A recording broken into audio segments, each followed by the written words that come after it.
Welcome to the Project Endure podcast, the place where we talk about life, endurance, persistence, perspective, and so much more. I'm Joe Rinaldi, and I'll be your host. Let's jump in. Before we get started, let me share a quote with you. The great Les Brown once said, "You can't see the picture when you're in the frame." If you've felt stuck in your fitness, mindset, or life as a whole, head down to the link in the show notes and reach out to learn more about Project Endure Coaching so that we can help you step outside of the frame and bridge the gap between who you are now and who you want to be. We can't wait to hear from you. Now, let's get to the episode.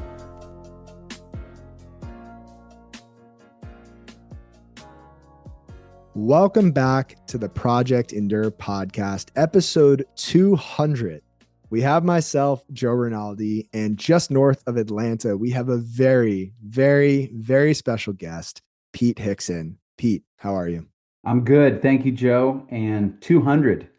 I mean, this is a milestone podcast. So I'm excited to be on. I'm honored to be on. It's been an honor to follow your journey just a bit for a handful of years now. So very grateful to be here with you. Yeah, I'm grateful to have you here. And I think you're the perfect person for this milestone podcast. I guess for a bit of context for people listening, you and I met down in Austin, Texas. I want to say 2021. That's right. Yeah. I believe that's right. Yeah. Yep. We were both connected with Nick Bear, who is episode 83 of this podcast. And we met, we had a brief conversation, but it was a great one. And we just stayed connected ever since. And I've loved what you're up to. I love what you're about. And I'm really excited for the world to hear more of your story and more of your perspective. But before I keep going, I would love for you to introduce yourself to people listening who might not know who you are. Great. Yeah. I'm Pete, and married to my beautiful wife, Holly. This August will be 29 years. And we have two girls, Hope and Addie. Hope is 24. Addie is about to turn 22 next week. So we are in somewhat of an empty nester phase of our life. My wife works in travel. I do speaking and business coaching. And then our family has a nonprofit for the special needs community called Beyond Communities. Our 24-year-old that I mentioned, Hope, when she was born, went into respiratory distress, stopped breathing, caused a gap in her brain, and was diagnosed with cerebral palsy at the age of 2, and throwing us into a whole world that we did not anticipate, but we're grateful for. So as she's gotten older, about 5 years ago, 6 years ago,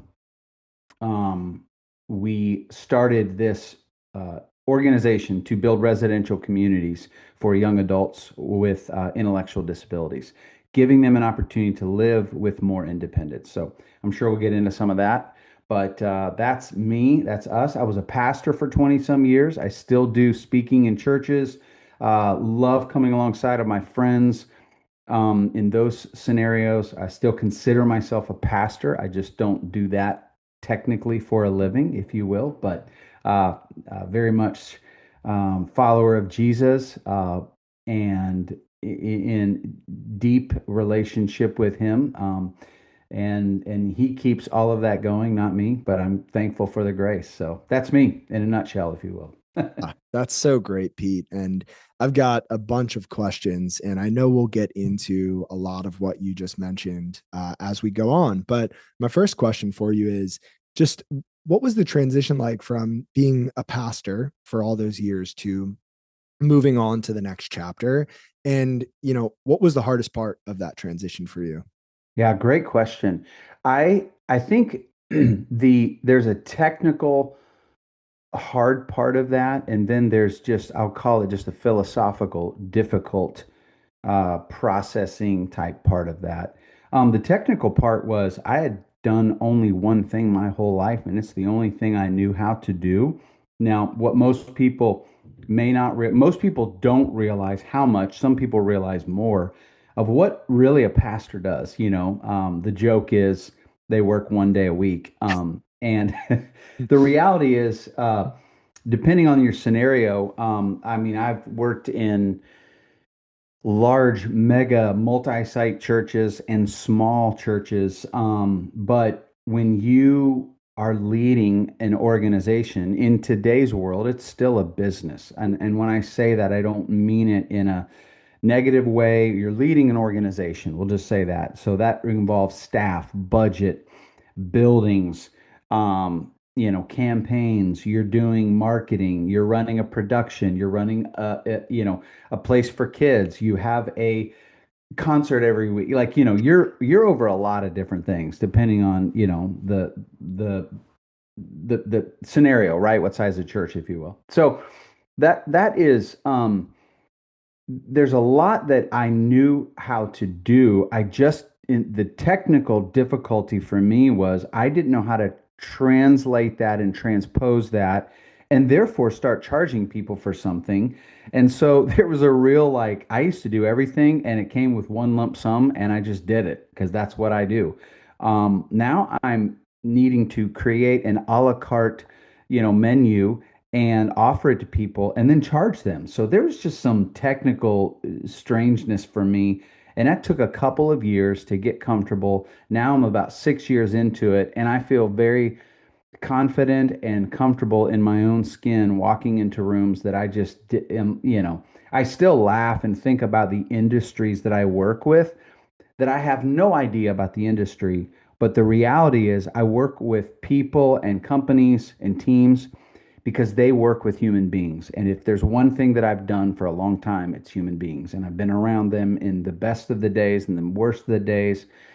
And skill wise, I'm a communicator. So I help companies and organizations get clarity in their communication, internally, externally, with their mission, their message, their marketing, in a lot of different ways. So I love what I do. I feel like it's my skill set. I'm a nerd when it comes to all kinds of industries. So I love that. That was the technical difficulty, but I feel confident in it more these days. I still walk into rooms and go, "Oh wow, this is an interesting one," but here we go. Um, the processing, maybe philosophical difficulty of moving from pastor to coach or not doing that was, uh, man, I'm a pastor. Am I leaving something I shouldn't leave?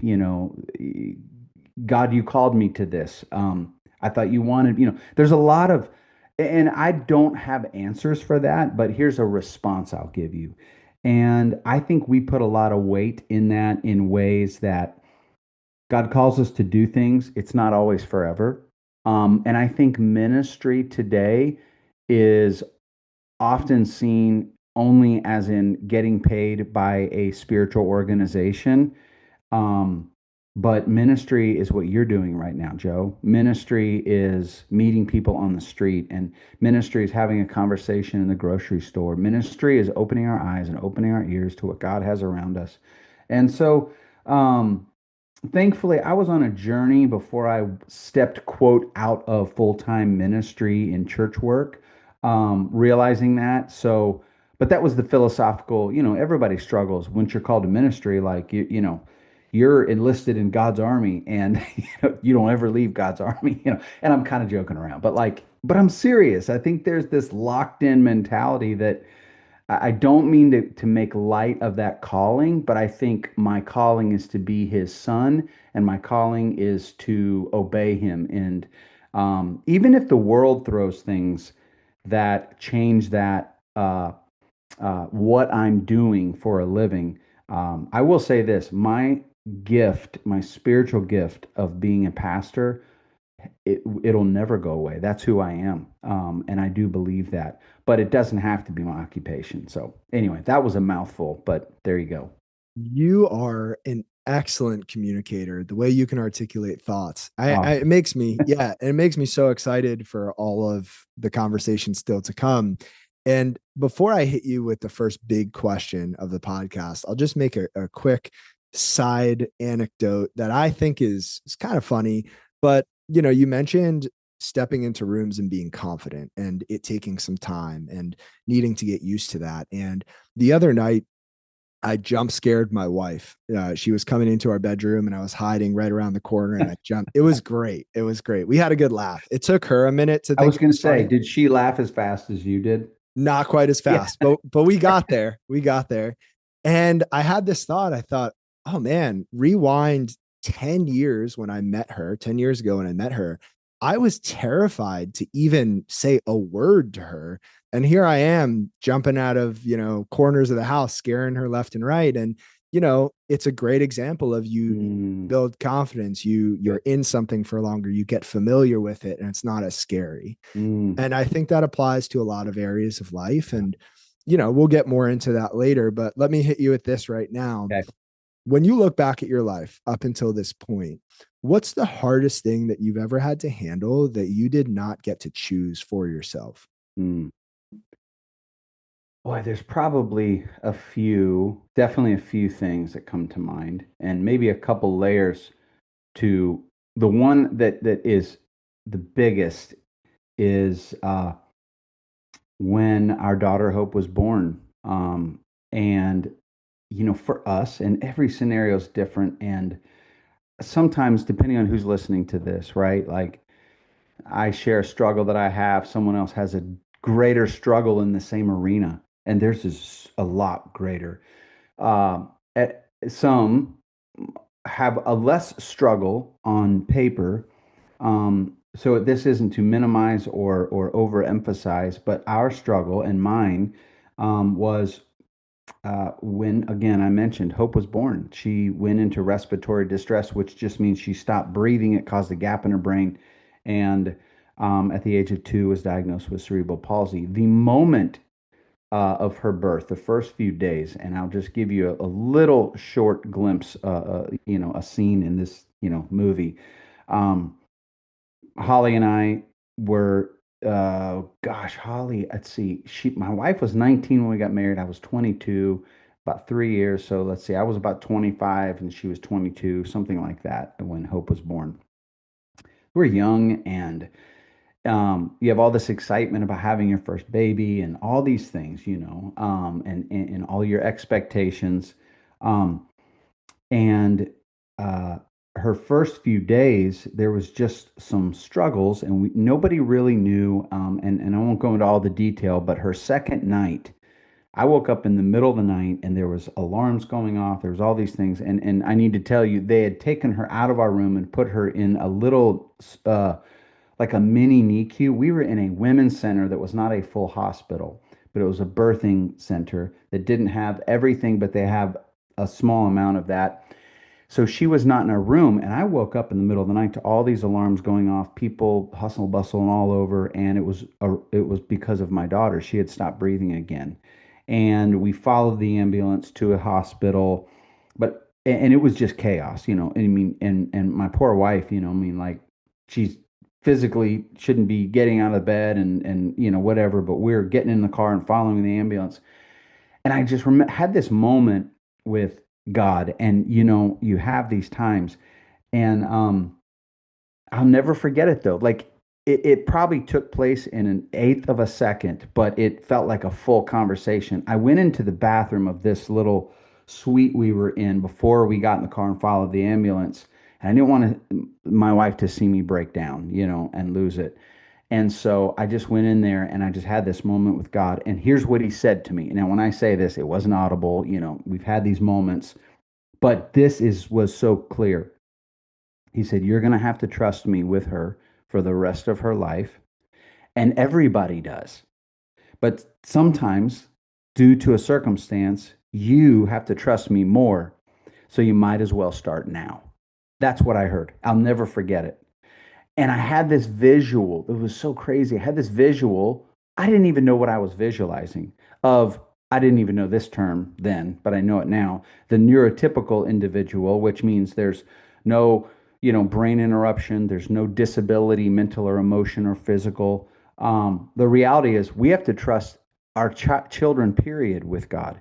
We have to trust our own life with God. We have to trust our spouse with God. We're not in what we're not in control of. And this is kind of surrounding the question you're asking, and it was just like he said, I'm just allowing you to really need to and see it. Everybody does, but they don't see it. And that wasn't I'm better than everybody. It was just like, so start now. And and that's my story about something that happened. And now that was just the beginning of the journey. Um, and that is something that we have carried. Uh, and there have been very difficult seasons of this, but I have to tell you, this thing we didn't ask for, expect. People say this all the time. It really is true. Like it is. I wouldn't. It is the greatest blessing as well. Our daughter is a blessing. It's crazy. Her name is Hope, Hope. We had no idea any of this was going to happen. So, in the name choosing, we had friends who did this. They took the first letters from one of them and the first letters from the other. I wanted to go with Piho, but my wife wasn't all about it. So, we did Hope, Holly, Pete, and little did we know what that would really mean, what her name would mean, to us, to her, and honestly to the world. She's 24 now. She brings joy. I tell people all the time we've been raising her, but she's been raising us. And it has been the absolute joy of our life. And now we are on mission for families like us at this season that these young adults are at, because of where they are and what we want to help her and many like her do. Like we wouldn't be doing this now if that weren't the case. Now, again, a lot of struggles and pain amongst all these years, but it's not because of her, it's because of the situation, right? Like we live in a world that is broken and fallen and things happen, but that's what happened to us. Mm. And that is what continues to happen to us. And our role in this life is how we will react to it. So that's I would say, most difficult thing. But as I'm sure you hear all the time with this question, it also is, it has formed us and shaped us and molded us. And it's not just my wife and I, it's my daughter, Addie. And I'll get real emotional if I start talking about her and how she has reacted to this as the younger sister, but the older sister. So it's changed our lives, and we wouldn't change it even if we could. That is so beautiful, Pete. And I mean, I have a couple thoughts. One is a poem. I won't read the whole thing, but it's called Welcome to Holland. Have you Mm, ever heard of that? very familiar. Love it. Yeah, it's powerful. You got to go look it up. Everybody listening. Yeah. Yeah, I've mentioned this on previous episodes, but yeah, go look that up. Welcome to Holland. It's a great poem about not getting what you thought you were going to get, and making the best of it. And Mm, so, you know, if you're okay with it, I would actually love to hear how Addie has grown up and what this has looked like for her. I don't know if it'll be extremely applicable in a specific sense to anyone listening, but I think yeah, it will be powerful. And so, if you're okay with that, I'd love to hear. of course. Yeah, I love to talk about her. It's just, I don't know why. For some reason, I just get emotional. And I probably need to sit down and write this out more. I have a lot of thoughts around, the siblings of, uh, individuals with special needs. Sorry. It's okay. But I call them the unsung heroes of the story, because they see a lot, they weather a lot. It actually molds and makes them into incredible humans. And she turns 22 next week. Um, she's a human, just like Hope, just like me. Nobody's perfect, but man, this kid is. I mean, she's the best young adult I have ever met and known, and uh, she has. It's just formed and fashioned her. So I'll just say that.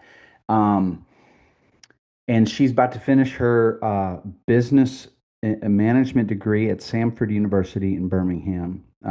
Worked her butt off. with great grades, and it's just done so well.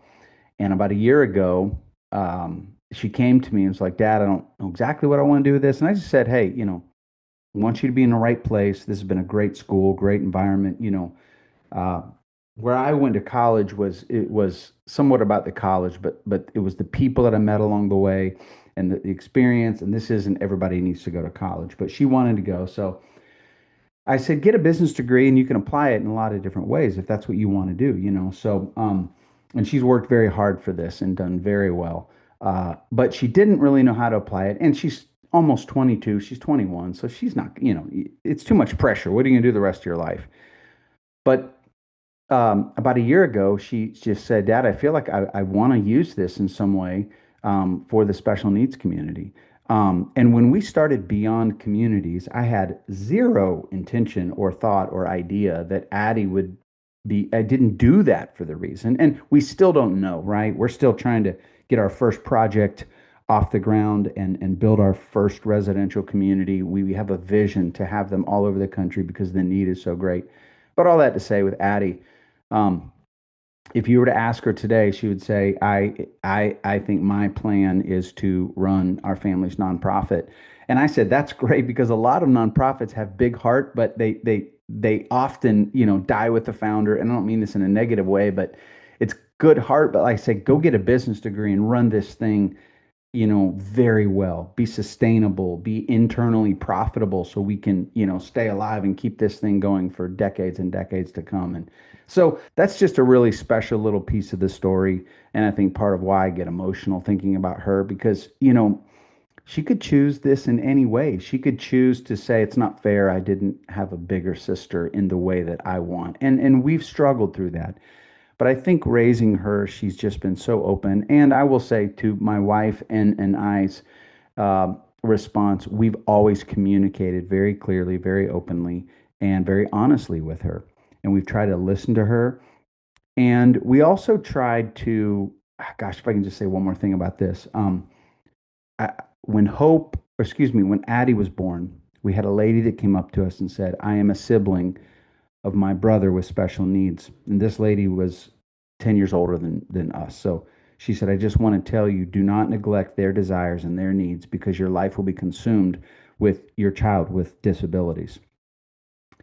And that was a real God whisper to us that we took very seriously.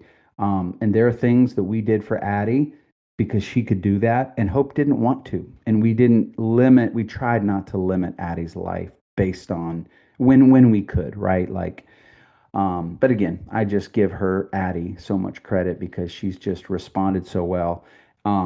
She spent her summer in Austin, Texas, at a residential community for individuals, and lived on her own and did an internship there. Because I said, if you really think you want to go into this, go work for somebody for a while. And she came back fired up. I mean, she just loves this people group. I mean, she's going to change the world. So, yeah, That is very proud of her. so cool. I mean, before I ask you the next big question, I do have one more thought here. And you mentioned that you had that moment. Maybe it was just a millisecond, but it felt like a long time, and it was so clear. And God was saying, "You're gonna have to trust me, so you might as well just start now." And there are people listening to this who struggle with that. I know Mhm. that for sure because I think we all do on and off throughout our lives. What's the purpose? What's the plan? Why is this happening? Um, what did it look like to come back to that over and over and over again through some of the harder times, just raising, I guess, both of your daughters? Yeah. Just come back to that Trust. trust and, you know, and if I think if I hear your question, maybe even within the question is like, when you sense God close, what do you do when you sense he's not close? You know, and man, I resonate with that. And I resonate with that right now in a different area. And we can get into it of like disappointment, right? Expectations. I thought we would be here and we're not there. And I think about, since we're going all, you know, God and spiritual, and I love this, and I don't really love the word spiritual, but like true God and scripture. And David is a character I've always respected. And David had a lot of highs and a lot of lows, but he writes very honestly. And he's the primary, not complete, but primary writer of Psalm, all the Psalms. And there's a bunch of them, 150 of them, but he wrote most of them. And he wrote a lot of them out of dark, difficult, where are you, God moments. And he was very honest about it. And at the beginning of a lot of them, he just starts out like, I feel this way. I can't sleep. I'm da da da. I'm surrounded. I've got all, all these things. But he would typically end and go, but I will, and this is the phrase and the word that I want people to think about, but I will remember the days of old, or I will remember a moment. And I know where some may be hearing this and saying, well, I don't remember any time that God's ever been. And all I will say to that is, I'm sorry that it feels that way. And I know that sometimes life just makes us just believe that no one's ever been on our side and nothing's ever gone good for us.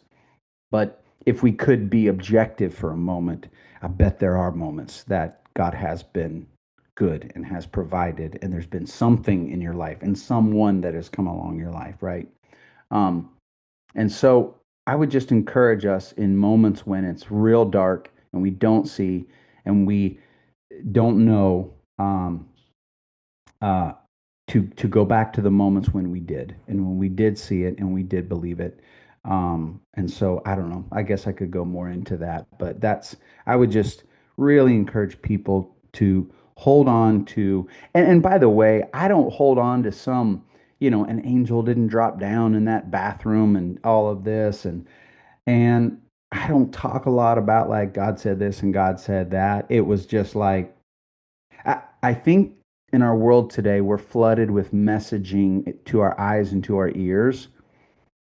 And so we have a lot of crowdedness. Um, but man, if we can just walk away and just, if we genuinely, the scripture says, if you seek me, you will find me. And I think we seek God, but give him a lot of other rules along with it. I think if we really pull ourselves away, and just genuinely, even with anger, just go, hey God, I need you. I need you to talk to me. And then we really open ourselves to him.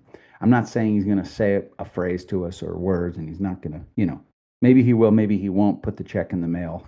But I, I, I just, that's why it is a walk of faith. That's why you mentioned Hebrews 12. I mean, listen, I mean, that's why these people, like, they did things and they didn't see anything, right? They believed without seeing anything, And I'll just encourage and challenge this.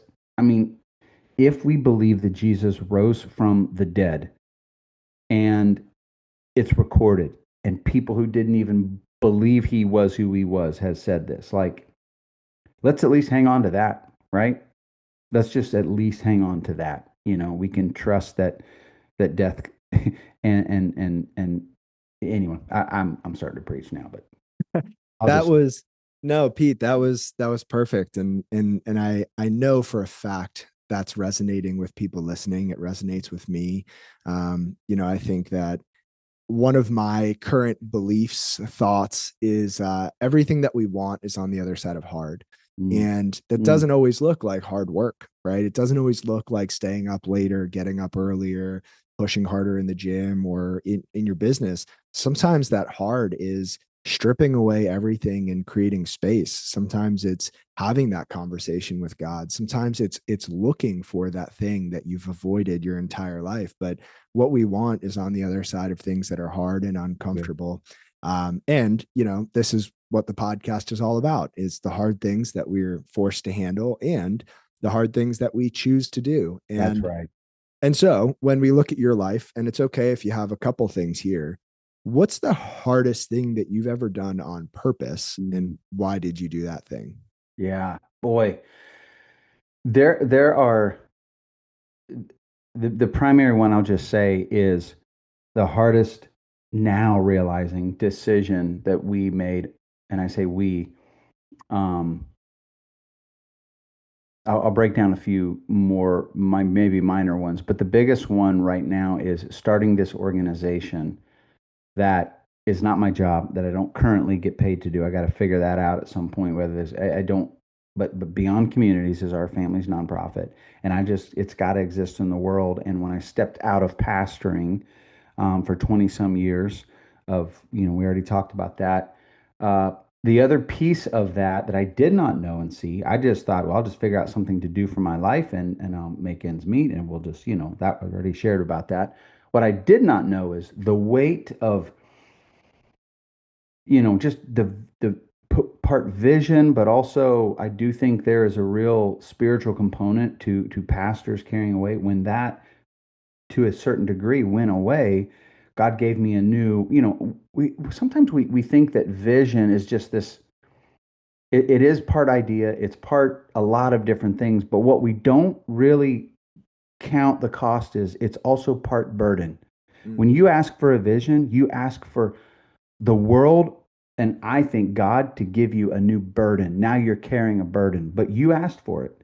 Um, and to a degree, what I didn't ask for was the scenario that gave me the idea to do what I'm doing. But when you sign up and say, I want to do something about this, give me a vision of how I can help other people. I call it mission, but we just sometimes think that we don't think it's going to be easy, right? I love how you talk about, doing hard things, but what it is a burden. And what is a burden? A burden is something you carry.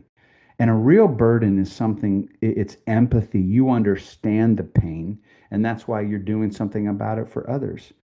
And so that is what I will say that I chose and said, I mean, to a degree I did and didn't, but am choosing today to continue 5, 6 years into this pathway of, you know, stepping out of a burden of pastoring for 20 some years. And that's not negative, by the way. That's just a piece of the pie that you have that you're eating. It's life.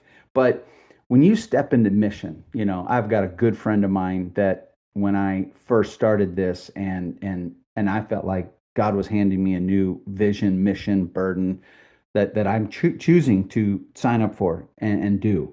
Uh, he put it this way. He said, in life, there's just troubles that people are facing. And he said, trouble came knocking at the wrong door. And I love that. And it makes me smile, but it really is true. It's like trouble just wants to knock on people's doors, and most people don't want to answer the door.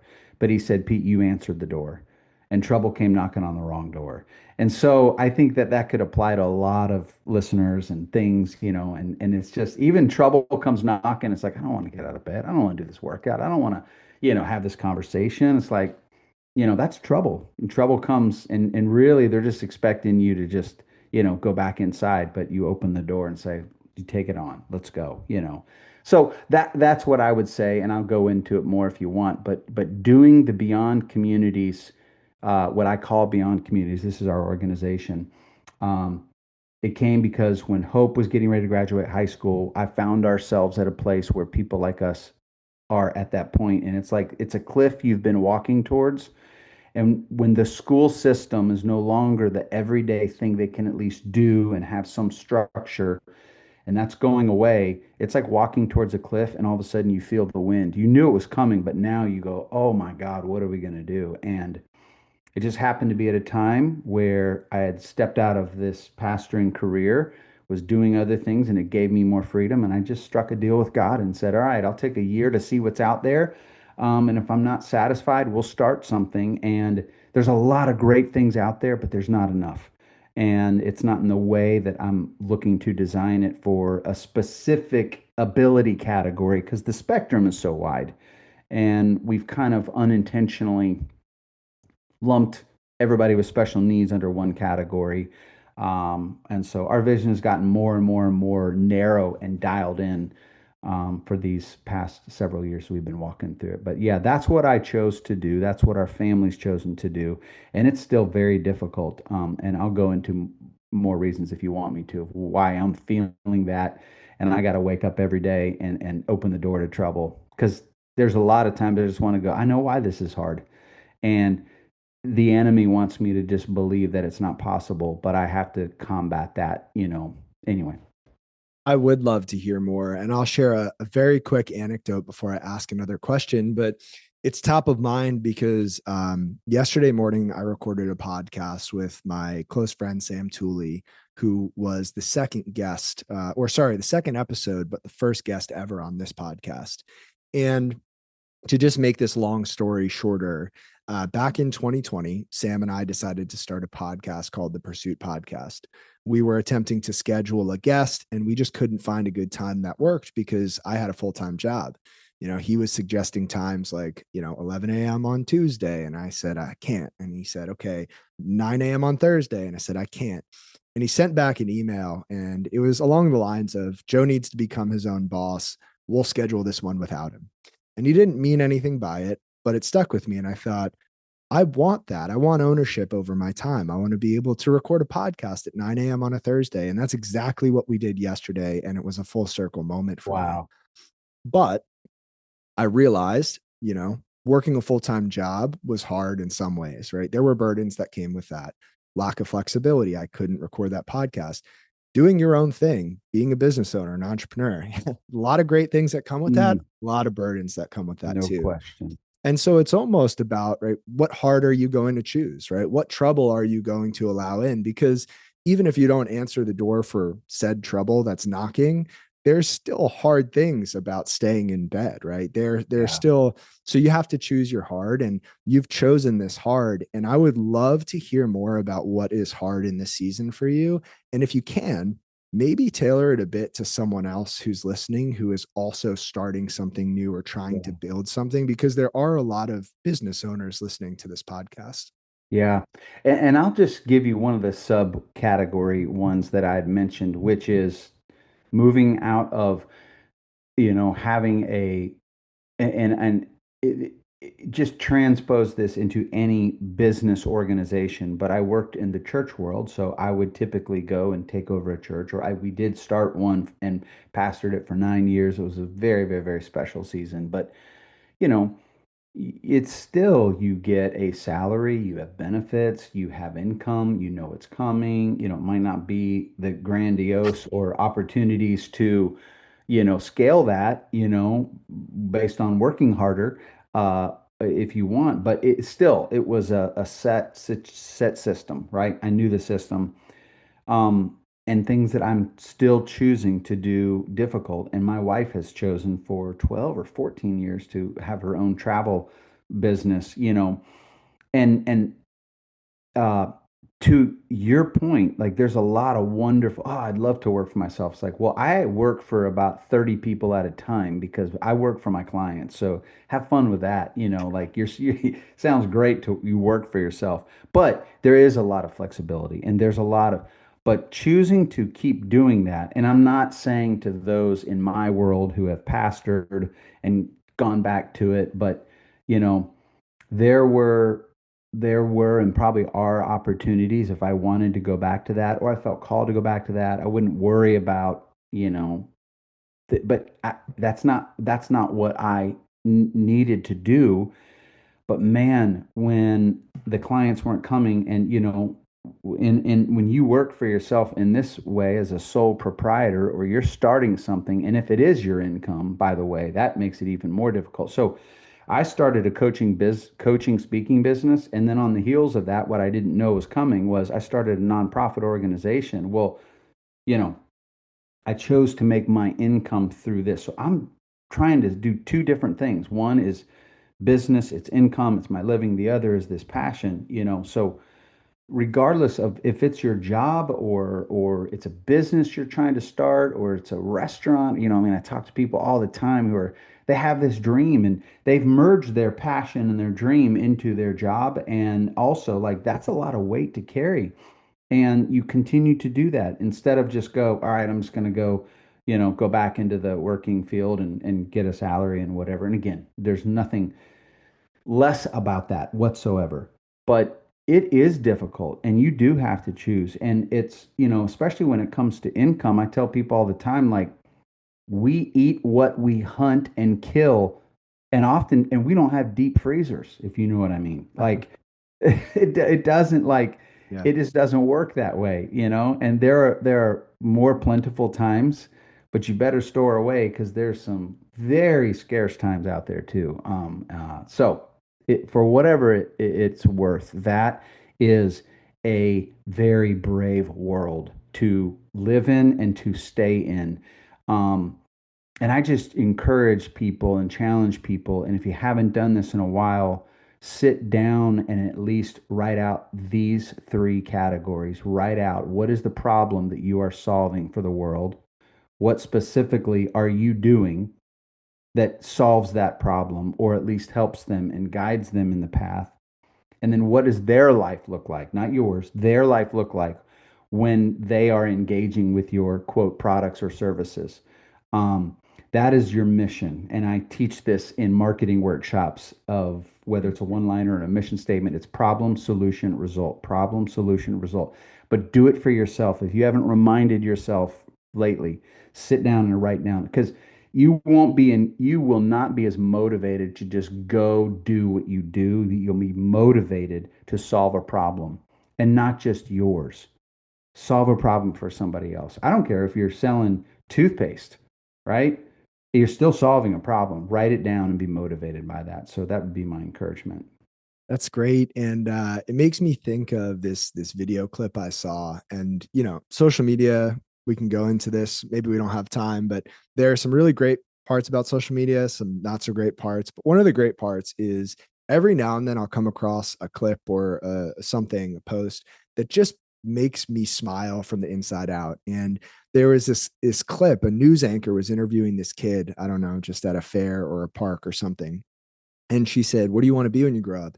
And he's like 6. And he said, "I want to be a doctor." And she said, "What do you want to make? Like, what do you want to earn?" Basically, was her question. Mm. But he thought about it for a second and he said, "I want to make people feel good." Oh, wow. I know, right? And So good. I think that impact piece is really not easy to overlook, but when Right. you are, only eating what you hunt and kill, Yeah. it can be a little bit easier to overlook the impact because you're worried about eating. Right. And so, yeah, it's a tough world. Yeah, it is. Yeah. So you asked about just the difficulty that we're still choosing to be in the moment we're in, and I'll just give you a quick scenario.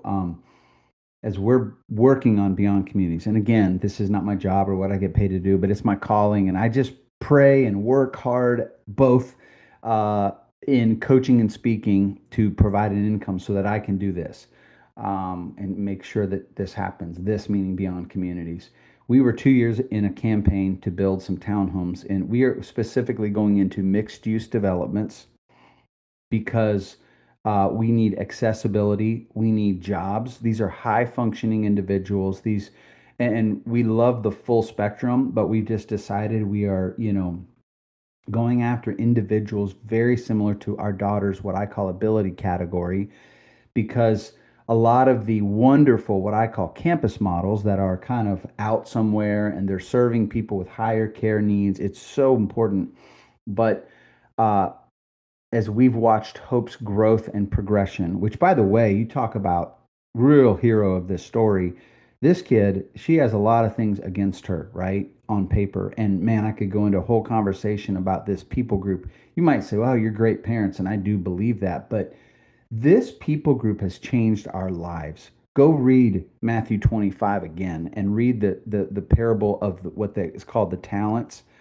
To one, they got 5, the one dude, and then the other guy got 2, and then the other dude got 1.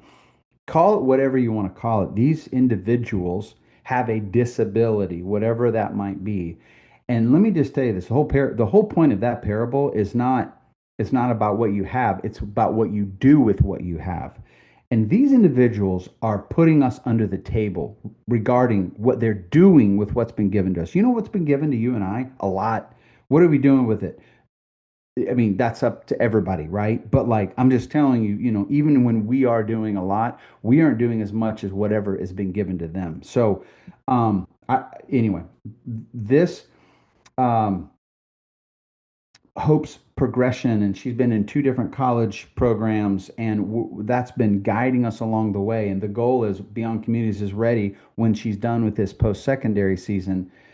And so we did 2 years in a campaign in this one community and pulled out of the agreement for just some reasons that it wasn't going to work well for Beyond Communities.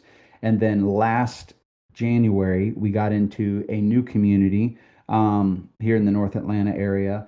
And we have been, I mean, full steam ahead in developing a project. And literally, in less than a week ago, I got news that it doesn't look like this is going to work in this specific. I mean, we did the architectural renderings, we did everything.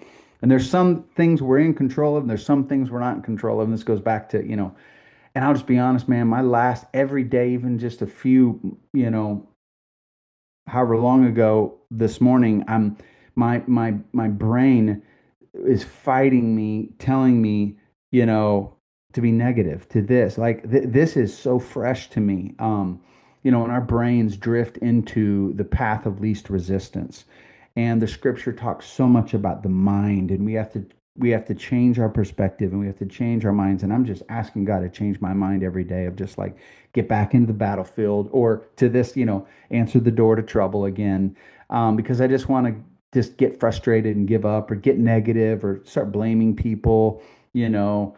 But and hey, maybe something will happen with this location on this project that we're working on, and maybe something else, and there's more details to that.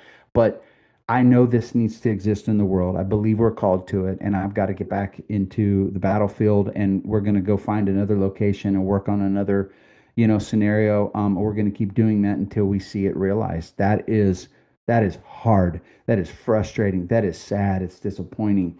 And everybody out there listening, you have your own things, be it more minor or far more major than that for you. Whether it is you have a desire relationally, maybe financially, something was supposed to come in and it didn't, right? Like these expectations of things. You've worked hard for something, and again, there's things we're in control of, but there's a lot of things we're not. And I think we can just choose that to put us out of the game. And that day when trouble comes knocking, which trouble comes knocking every day, every morning, that's why your brain goes to your path of least resistance, and sometimes multiple times a day.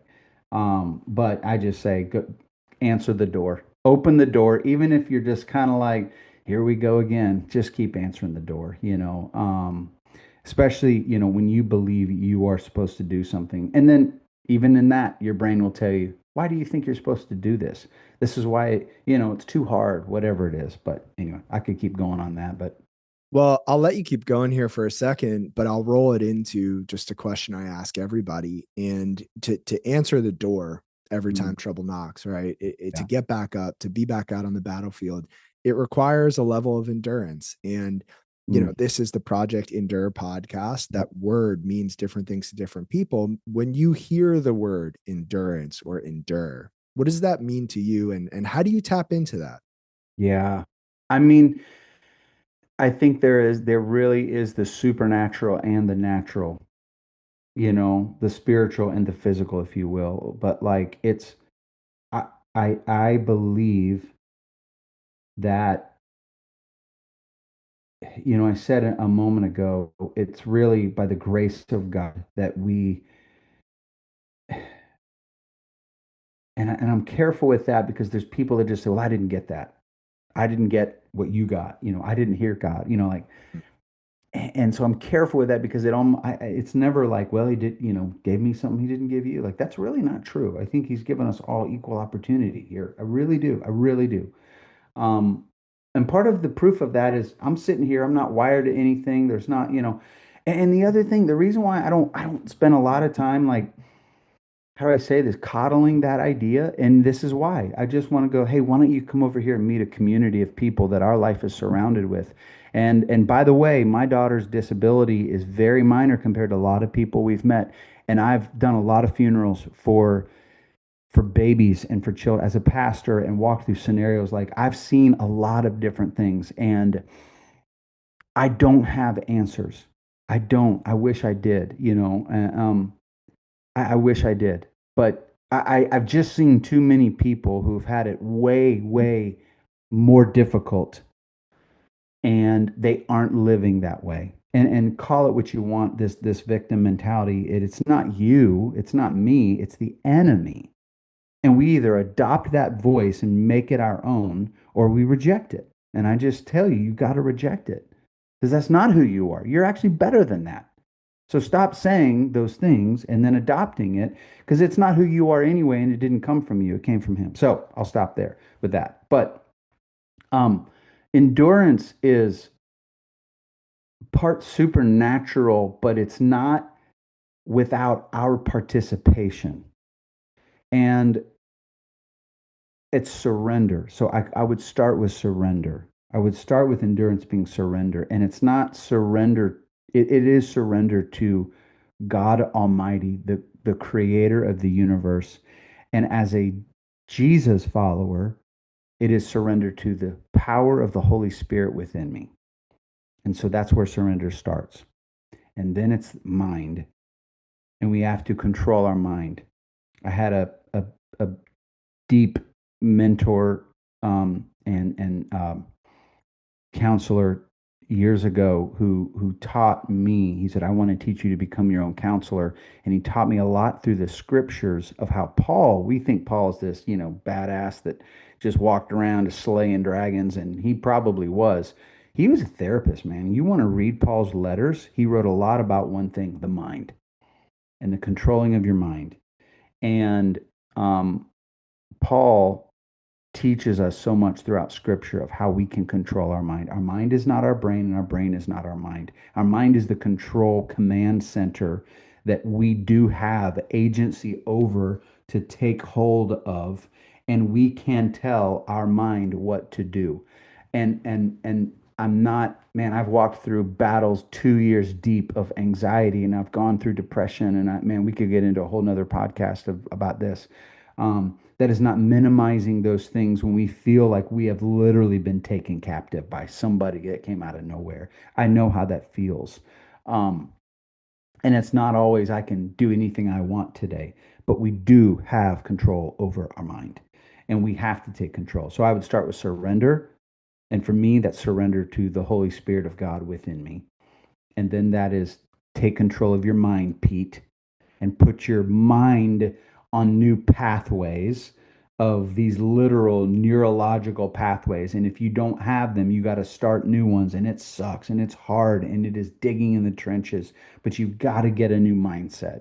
Paul in Romans 12:1 and 2 deeply talks about that. And then he says in another part, I take every thought captive, memorize scripture. Anyway, so those things are endurance to me. And then it's choice. And I think choice is, will I do something about it? So I would just say surrender, mind, and then choice into action and behavior. That's what endurance is. And do it again. And do it again and do it again. And you got to do it every day. Mm. Are you familiar with the man in the arena quote from Theodore Roosevelt? I have it right over here to my left. I Right here. have it over here to my I love left. it. I love it. So good. It's one of my favorites, and that image of this man in the arena and his face is marred with dust and Mm. sweat and blood, and he gets up and he strives, and he makes mistakes, he falls Yeah. down, but at least he's not one of the cold and timid souls who will never know victory Mm. or defeat, Mm. right? Like it's so powerful, and to me that inspires me to get back up on Yeah. certain days when I feel like I was knocked down, and I think that is endurance. And so, with that being said, Pete, as we land this plane, and there are people listening to this who have already gotten so much from our conversation, but there are people out there who are just in a tough spot, and Mm. they're in a dark season, they're struggling, they're not sure where to turn or what to do, they feel stuck or lost, etc. If you could speak just to them right now in this moment, what would you say to that person? Yeah.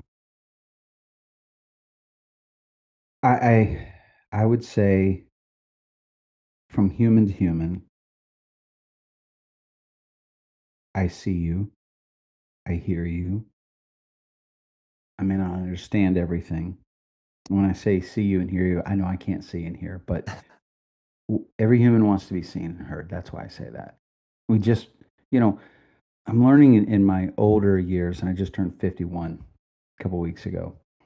And I say older years, like I used to think like 50 would be like, well, it's been a good run, it's over. Now I'm just like, man, I mean, still, I'm still that 16-year-old in my mind. But I think I'm learning to not seek to know answers, not seek to be right for sure, but seek to understand. Don't seek to be understood. You've heard this, but really like the power of just understanding.